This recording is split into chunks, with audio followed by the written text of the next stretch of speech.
கிறிஸ்துவில் பிரியமானவர்களே, ஆண்டவராகிய இயேசு கிறிஸ்துவின் நாமத்தில் உங்களை வாழ்த்துகிறேன். 1 நாளாகமம் 17:27. இப்போதும் உமது அடியானின் வீடு என்றைக்கும் உமக்கு முன்பாக இருக்கும்படிக்கு அதை ஆசீர்வதித்தருளினீர்.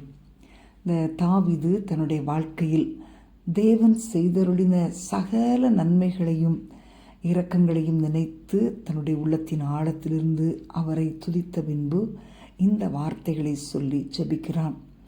தேவன் தன்னுடைய வீட்டை ஆசீர்வதித்தால் அது என்றென்றைக்கும் ஆசீர்வதிக்கப்பட்டிருக்கும் என்று அவன் எண்ணினான்.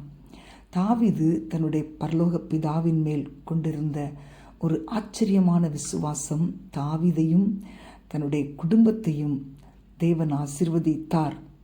தேவனுடைய ஆசீர்வாதங்களை பெற்றுக்கொள்ள வேண்டும் என்ற எண்ணம் அவனுடைய வீட்டில் உள்ள சகல அசுத்தங்களையும்